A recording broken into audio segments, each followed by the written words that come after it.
ये जो भारत जोड़ा यात्रा ये कर रहे हैं बिल्कुल एक तरीके से सही है, लेकिन इनको ये यहाँ नहीं करनी चाहिए, ये इनको पाकिस्तान और बांग्लादेश में करनी चाहिए। पर नाना जी ने जो गलतियाँ की हैं, जो भारत को तोड़ा है, उस हिस्से को वापस लाना चाहिए। और बचपन इनका अटल जी खा गए, जवानी इनकी मोदी जी खा गए, बुढ़ापा इनका योगी जी खा जाएंगे अगर ऐसे ही यात्राओं में चलते रहेंगे तो।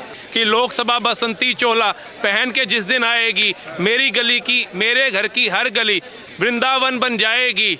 काशी, अयोध्या और मथुरा ने एक साथ ललकारा है, गर्व से कहो हम हिंदू हैं और हिंदुस्तान हमारा है। लक्षद्वीप को मालदीव से ऊपर ले जाने के लिए 100 कदम चल के उसकी अर्थव्यवस्था डुबाने वाला भी वही इंसान है। सभी धर्मों को साथ लेकर चलने वाला वो इंसान है। विकास दर को ऊपर ले जाने वाला वही इंसान है। 10वीं से 5वीं सबसे बड़ी अर्थव्यवस्था और जर्मनी को और जापान को पछाड़ के 3री सबसे बड़ी अर्थव्यवस्था बनाने वाला भी यही इंसान है। और ये जो विपक्षी कहते हैं कि मोदी जी हिंदू मुस्लिम करते हैं, सबसे ज्यादा लाभ भी तो मुस्लिम भाई उठा रहे हैं, तो उन्होंने उनसे वंचित थोड़ी ना रखा। तो कौन मजबूत होगा? अफजल हम शर्मिंदा है, तेरे कातिल जिंदा है, भारत तेरे टुकड़े होंगे इंशाअल्लाह इंशाअल्लाह। ऐसे लोगों को मजबूत करना चाहते हैं आप लोग। राम मंदिर बना सर्वोच्च न्यायालय के निर्णय के बाद बना, मोदी जी ने बनाया, उनका श्रेय था, उन्होंने संघर्ष किया, कार सेवकों ने आहुति दी, उनके परिवार का संघर्ष था। कांग्रेस का कितना बड़ा योगदान था सबको पता। जो 70 साल जिनकी पार्टी नारा देती रही गरीबी हटाओ गरीबी हटाओ, क्या वो 70 साल गरीबी नहीं हटा पाए? 9.5 सालों के अंदर कितना विकास हुआ भारत के अंदर सबको दिख रहा है। जबकि राहुल गांधी जी का नया बयान क्या आता है? स्टोव में कोयला डाल के जलाओ। कौन स्टोव में कोयला डाल के जलाता है? पता चला मंदिर तोड़ो और मस्जिद बना दो उसके ऊपर, और उसके बाद में तमाम सारे जो है मज़ारे बना दो, तमाम सारे जो है नए नए पुलों के ऊपर तक तो मस्जिदें बन रही हैं। अब आप ये बताइए, जहाँ जहाँ कांग्रेस की सरकार थी वहाँ पर हिंदुओं पे क्यों अटैक हो रहा था? आप कहते कि सब एक बराबर है। या भारत जोड़ो न्याय यात्रा जो कर रहे हैं तो कह रहे हैं लूटने के लिए घूम रहे राहुल गांधी। मेरा भी मानना वही है, क्योंकि भारत कभी टूटा कभी था, अब वो जोड़ने चले। अगर एक्चुअली ये जो जोड़ रहे हैं ना, अपने स्वार्थ के लिए जोड़ रहे हैं। मतलब क्या स्वार्थ उनका? स्वार्थ है फिर से भारत में एम्पायर बनाएंगे और फिर कैसे लूट सकते हैं, अपना नाम को प्रचार करेंगे। जब तक हमारा हिंदुस्तान रहेगा तब तक गांधी नाम रहेगा, उनका वही सोच है। गांधी नाम कैसे उम्र भर रह सकता है? जैसे बड़े बड़े एम्पायर बनाते हैं ना, उनका सोच वही होती है, कैसे अपना नाम बन सकता है जब तक हिंदुस्तान जिंदा रहेगा, उनका सोच हुई। कोई भारत तो एम्पायर बन जाएगा तो क्या दिक्कत है? भाजपा ने भी तो एम्पायर बना रखा है, कांग्रेस का आ जाएगा तो क्या तकलीफ है? एम्पायर बनाते हैं ना, एक दूसरे लोगों को टर्चर करते हैं। मतलब एक मान लो एक जाति की लोग होती है, आप एम्पायर बना कोई नहीं, अगर और किसी को दिक्कत हो रही है और किसी को मुश्किलें आ रहा है तो अपने एम्पायर का क्या फायदा? आप दूसरे को टर्चर कर रहे हो। मतलब मेरा कहने का मतलब है, लोग खुश नहीं है, लोग टर्चर हो रहे हैं, आप एम्पायर अपना नाम से ही बना ले रहे हो, लोग खाने को लिए नहीं पाते हैं, आप अपने हिसाब से लूटते चलते रहो, करप्शन करते रहो, आप उस एम्पायर से क्या नाम फायदा होता है? मेरा कहना है। दीपक जी मैं आपको बताता हूँ, ये जो भारत जोड़ा यात्रा ये कर रहे हैं बिल्कुल एक तरीके से सही है, लेकिन इनको ये यहाँ नहीं करनी चाहिए, ये इनको पाकिस्तान और बांग्लादेश में करनी चाहिए। जो इनके माननीय पर नाना जी ने जो गलतियाँ की हैं, जो भारत को तोड़ा है, उस हिस्से को वापस लाना चाहिए। और ऐसे वहाँ से क्या नाम भैया? मेरा नाम राहुल है सर। क्या कहेंगे, ये जो यात्रा की बात चल रही थी, राहुल गांधी भारत जोड़ो न्याय यात्रा कर रहे हैं, ये धोखा है जनता के लिए, और क्या है? और कुछ नहीं है सर। इनकी 3 जगह सरकारें, हिमाचल भी इनको दिया, कर्नाटका भी इनको दिया, तेलंगाना भी दिया। उसके विकास पे ध्यान लगाएं, उस राज्य को कैसे ऊपर ले जाना है तरक्की में, उस पर ध्यान लगाएं। ये यात्राओं से कुछ संभव नहीं होने वाला, ये बस धक्का खा रहे हैं। बचपन इनका अटल जी खा गए, जवानी इनकी मोदी जी खा गए, बुढ़ापा इनका योगी जी खा जाएंगे अगर ऐसे ही यात्राओं में चलते रहेंगे तो।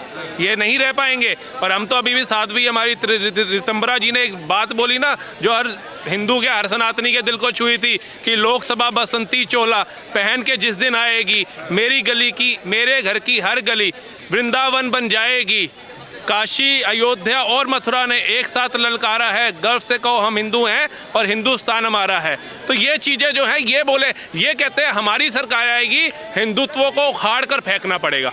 जब तुम ऐसी विचारधारा रख करके सत्ता हासिल करने की सोच रखते हो तो तुम्हें कौन सत्ता में आने देगा? नहीं आने देंगे। तुम्हारे खड़गे जी कहते हैं अगर मोदी जी तीसरी बार आते हैं तो सनातन मजबूत होगा, हिंदुत्व को बढ़ावा मिलेगा। जब ऐसी विचारधारा रखते हो आप लोग, और हिंदुत्व अगर मजबूत नहीं होगा, सनातनी मजबूत नहीं होगा सबसे ज़्यादा आबादी वाले देश में, तो कौन मजबूत होगा? अफजल हम शर्मिंदा है, तेरे कातिल जिंदा है, भारत तेरे टुकड़े होंगे इंशाअल्लाह इंशाअल्लाह। ऐसे लोगों को मजबूत करना चाहते हैं आप लोग। तो ऐसी विचारधारा आपको जीवन में आगे तो नहीं बढ़ने देगी, आप पीछे ही जाओगे, क्योंकि जनता जागरूक है, उससे दिख रहा है। अगर मोदी जी खाली सनातन सनातन हिंदू हिंदू कर रहे होते ना, तो मुझे नहीं लगता कि तीसरी बार उनका आने का चांस होता।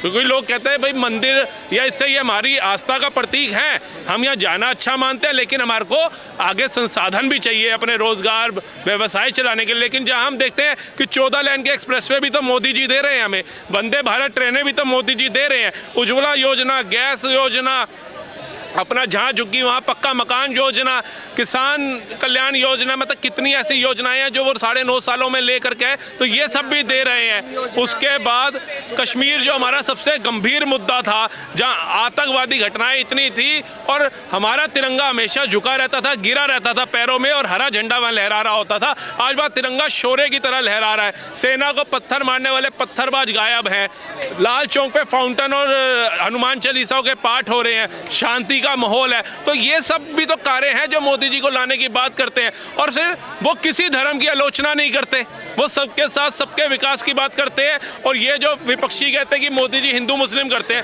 सबसे ज़्यादा लाभ भी तो मुस्लिम भाई उठा रहे हैं, तो उन्होंने उनसे वंचित थोड़ी ना रखा। तो मोदी जी एक ऐसे नेता भारत को मिले जिसको हिंदुस्तान ही नहीं पाकिस्तान भी डिमांड कर रहा है। पुतिन जैसे रूस के नेता भी बोलते हैं कि भारत को एक ऐसा प्रधानमंत्री मिला है जो डंके की चोट पर फैसले लेता है और किसी से नहीं डरता है। तो ये हमारे लिए गर्व की बात है। जहाँ हम एक तरफ विश्व गुरु की ओर जा रहे हैं, एक 73-74 साल का इंसान हमारे को मिला, वो इतनी भाग दौड़ लगा हुआ है, पता नहीं उसके ऊपर भगवान का कौन सा आशीर्वाद है, अच्छे अच्छे इस उम्र में बैठ जाते हैं।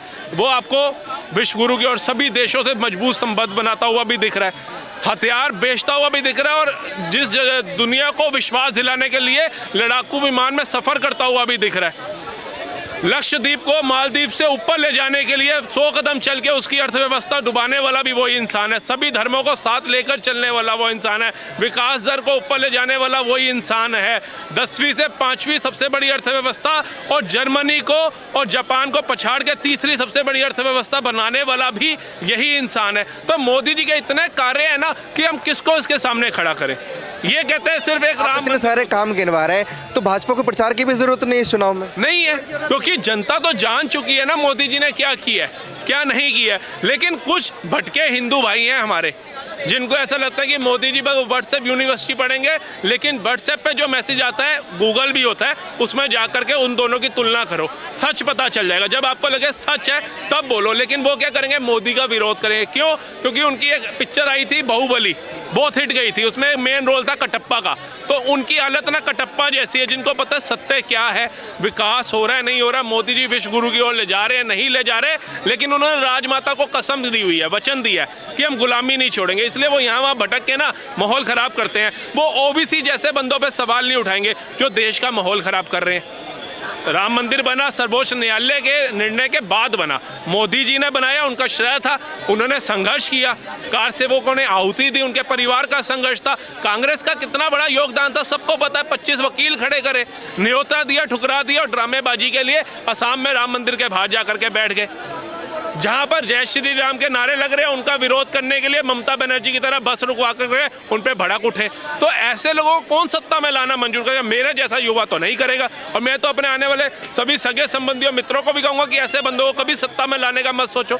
जो 70 साल जिनकी पार्टी नारा देती रही गरीबी हटाओ गरीबी हटाओ, क्या वो 70 साल गरीबी नहीं हटा पाए? 9.5 सालों के अंदर कितना विकास हुआ भारत के अंदर सबको दिख रहा है। तो वो क्या आते ही छूमंतर गरीबी कर देंगे? गरीबों को पक्का मकान देने वाले मोदी जी हैं सर, गरीबों को सिलेंडर देने वाले मोदी जी हैं। जबकि राहुल गांधी जी का नया बयान क्या आता है, स्टोव में कोयला डाल के जलाओ।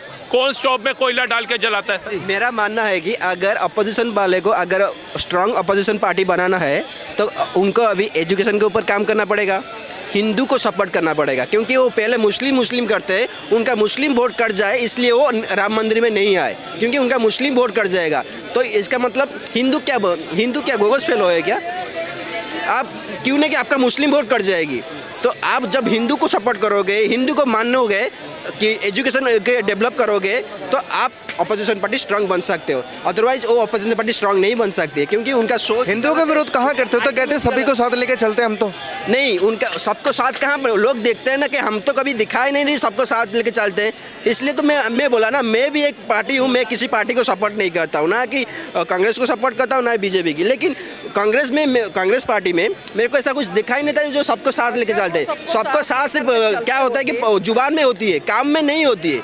आजकल क्या हो कि आजकल इतने इंटरनेट मुफ्त में मिल रहे हैं, सब एजुकेशन ले रहे हैं, गूगल से ले रहे हैं, यूट्यूब से ले रहे हैं, सभी से ले रहे हैं। और क्या होता है कि मुफ्त में आप न्यूज़ में घर में बैठ के देख सकते हो, जब भी मोबाइल में ट्रैवल करो कि कोई पार्क में बैठ रहो, आपके हैंड में न्यूज़ भी देख सकते हो। तो आजकल लोग हाईली एजुकेटेड हो गए हैं, तो उनको तुम गूगल फेलो नहीं बना सकते हो, मतलब एजुकेटेड हो। क्या कह रही थी मैम? हम ये कह रहे थे, अगर वो 70 साल कांग्रेस ने अगर जो है हिंदुओं को भी साथ लेके चल रहे होते तो आपको बता दें, मंदिर रहता, जो मस्जिद थी वो मस्जिद ही रहती।